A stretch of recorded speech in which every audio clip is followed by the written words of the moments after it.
What's going on, everyone? Today we are taking out with the old and we're putting in the new, and we're gonna talk all about transitional crops so you can grow more food in less space and more of the season. Let's go.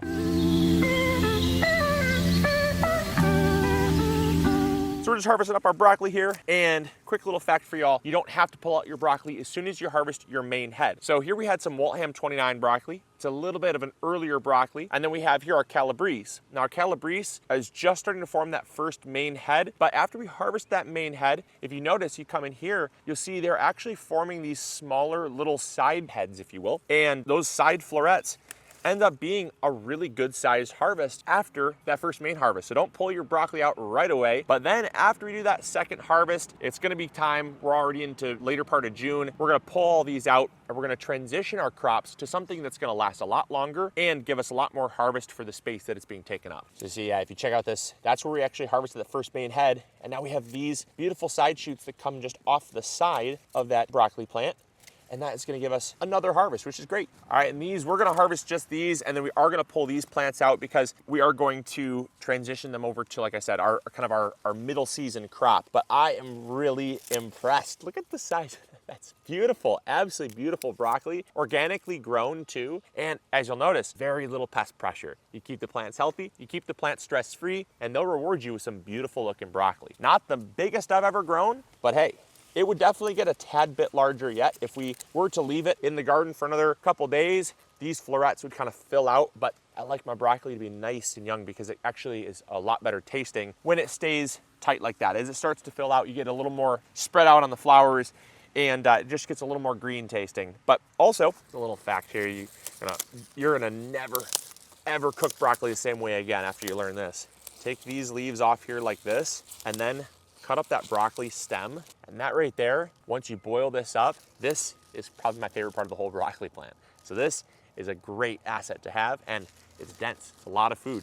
So definitely get yourself a couple of these. You'll thank me later. Just boil them till they're tender. And one final little thing here is you can also use the leaves. We actually pull off all the leaves like this, and you can boil them and treat them just like collard. They are awesome, really, really delicious, especially when they're wilted down in a pan with just a little bit of bacon and some white wine vinegar, and they just get super tender and sweet. So use every part of the broccoli plant. It's so crazy to me that we grow a plant and we only harvest it for this, and we throw out 80% of the total plant, when 100% of that plant is edible and delicious. So use all parts of the plant, and you'll find a whole lot more uses for that broccoli than just the heads. All right, so now what you'll notice is we basically cut the stalks of the broccoli off just at soil level. Now what does that do? Well, it leaves the roots of the broccoli intact in the soil. And that's super important because a lot of people end up pulling out their plant. And when they pull out their plant, it ends up removing a bunch of dirt, a bunch of soil, and really disrupts the soil. So all we've done here is we left the roots intact, and then we're gonna transition crop, our next transitional crop, right in its place, so we don't have to worry about you disturbing the soil. And over time, that's gonna break down and decompose, and it's actually gonna add to the overall soil that we have in our beds, because those right there are actually gonna become really loose and beautiful once the worms and other creepy crawlies begin to eat away at these broccoli plants left in the soil. So as you're transitioning your crops out, just leave your roots right in the ground and then just plant right on top of them. So that's what we're gonna do, is we're gonna plant right around and right on top of those existing root bases of the broccoli plants, and it's gonna be great. So now when it comes time to transitioning your crops, a lot of people feel like there's only one growing season, right? You might plant out kale for your spring garden, and when the kale's done, well, that bed's done. A lot of people then plant out like their summer garden, right? You might plant out things like your tomatoes, peppers, cucumbers, zucchini, whatnot, right? Those are your summer crops, your warm weather crops. But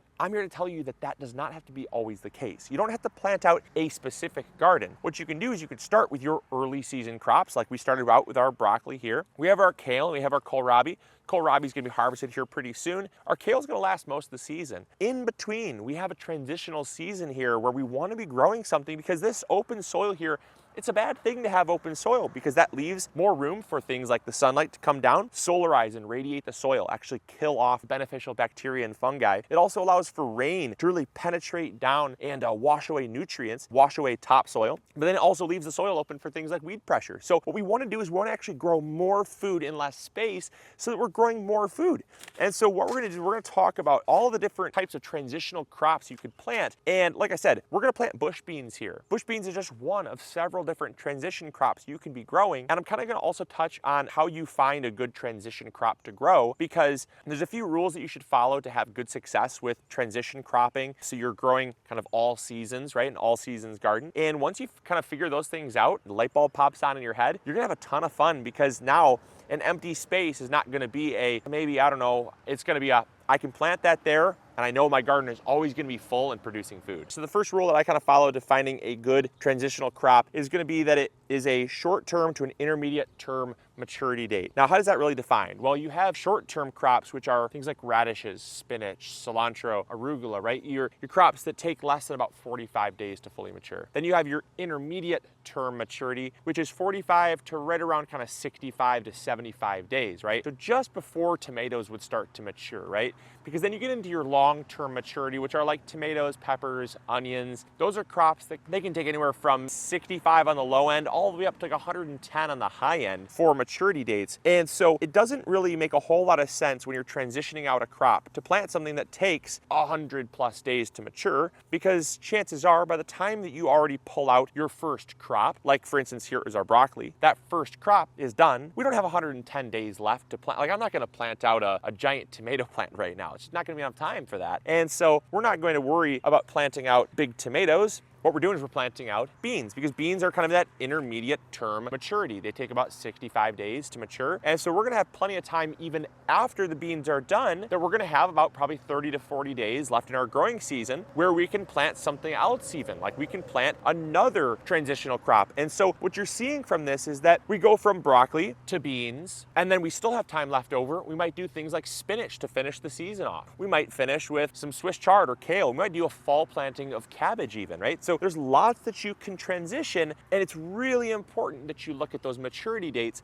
so you find the best time to plant something out that's going to give you the most amount of transitions per season. Because for me, it's not necessarily that we're going from spring into summer, into fall, into winter. I don't look at necessarily those 4 seasons. What I really look at is the amount of time I have left in my growing season and trying to maximize open space that I might have with the amount of days that I have left, to try to just always have something growing so my bed is always full. Second rule that I'll follow is I will generally always re-amend the soil. The reason why I say generally always and not always is because in our case here, we're planting beans. Beans are legumes. Beans and peas, they will be nitrogen fixers into the soil. They don't like a lot of nitrogen, excess nitrogen in the soil, or they will get really large, super beautiful, and they won't produce a whole lot of pods for us. So those are the crops that if you're transitioning those into the garden, I would not re-amend, but I would always recommend, if you're planting something that's going to be taking up nitrogen, taking up nutrients, that if you had a crop already growing here, like in our case, we had broccoli growing, I'm going to recommend you take that plant up, give the bed a good scratch over to kind of loosen that soil up again, add maybe a little bit of compost or even a little bit of slow release organic fertilizer, all purpose of course. And that way those plants that you're growing are going to grow to their best potential as well. Because oftentimes gardeners, they amend their soil in the spring, and you might be this way. I know I fell into this category where you kind of see your garden as a season, but you also see the time when you would amend your soil as a season, right? We typically will amend the soil in the spring to get ready for the garden. The thing is, you have to kind of break this whole gardening season into many different gardens, right? So we had a garden, right? Just a unit of broccoli. When that broccoli is gone, we have to just completely start with a clean slate and say, okay, what are we left with? Where's the soil level? What's the nutrient level? Should we give back? Should we build up? Because if we're growing something else here and we're constantly taking withdrawals from that bank account, we got to make sure that that bank account has good funds in it so we don't run into the negative. And so by that, I'm kind of giving you an example of nutrients and fertility, right? So we want to make sure we're always putting nutrients back into the soil. Could not be more important. And I find a lot of gardeners, they only do it once and they say, well, my garden's ready for the season. And so then that second crop always suffers and the third crop might suffer even more. So here's another great example of a transitional crop. So this lettuce here, we are going to be pulling this lettuce out in probably the next 2 weeks or so. We've harvested from this about 5 times already. It's given us tons of lettuce. We've really enjoyed it. But over time, it starts to get bitter, starts to go to seed as the weather gets warm. And it's super important we plant something here so we have room to grow and we're always having our beds full. And so I know that I talked about planting out beans, but I want to give you some other ideas of some crops that you could actually transition, because so many people, their mind has not been open to this possibility. And if you fall into this category, I really hope that you're being inspired to always filling up your garden with something, because that way you're not only growing more food, but you're ultimately protecting your soil and conserving the quality of your beds, which is very important. So after we pulled out this lettuce here, we're going to be left with the option to plant just about anything. And so following that first rule that we always kind of look at, which is short-term to intermediate-term transitional crop, right? The maturity date is anywhere from 25 all the way up to about 65 days. Opens up a huge window of opportunities. And so I always like to look at what season I'm going into. Now, I know that I did say I don't really look at, is it spring, summer, fall, or winter, right? I don't really look at those times because I look more like how many days I have left in my growing season. But the other thing I do look at is the temperature at which we're going into or transitioning into. You see, if we had this lettuce here, we pull this lettuce out, it doesn't make a whole lot of sense to me to go back and plant some more lettuce. Lettuce would be a wonderful transition crop, but not for the season that we're moving into, the warmer weather. It's going to go to seed very fast. And so I do always have that in the back of my mind as well. I'm going to pick crops that are going to handle the weather that we're transitioning into. So this lettuce here, I would actually save planting a nice fall planting of lettuce for the cooler weather in fall. And I know that this lettuce is going to be able to take about 30 to 45 days to fully mature. And so I'm going to take this lettuce, once it's pulled out, I'm going to plant something that might take about 60 to 65 days. It's going to take the bulk majority of our main growing season. Might be beets, it might be something like Swiss chard, it might even be something like zucchini. Zucchini is a wonderful transition crop. Grows in the really hot, humid weather, loves that nice warm main season weather that we get. And again, it falls in that category, right? Zucchini only takes about 55 to 65 days to fully mature, and it can handle that hot weather. After the zucchini is done, then it's going to get cold. It does not do very well. It's more susceptible to powdery mildew. And that opens up the possibility to plant lettuce here again. And that's what's awesome about this, is that no longer are we growing just one crop. We're growing multiple crops in the same bed. Now, I know what you're probably thinking, Luke, what about crop rotation, right? Do we recommend crop rotation? Is there any negative side effects to growing lettuce here again later in the season? The answer is no, there isn't. And we talked about this. And it's okay if you feel like you should be crop rotating. It's common. But the thing we always talk about is that crop rotation is more or less beneficial on a large scale. Big swaths of land, large agricultural models use crop rotation because it's really difficult to re-amend and bring the fertility back to an area when you're talking about 50 to 100 acres of land. It's very easy when you're talking about 16 square feet. All we have to do is just bring some more compost in, re-amend roughly about 5 to 10% of the overall soil, and we're back to normal. We're back to right where we should be with good amounts of fertility. There's not really any soil diseases or pests that are gonna be an issue, and we're overall gonna be growing a whole lot more plants in a smaller area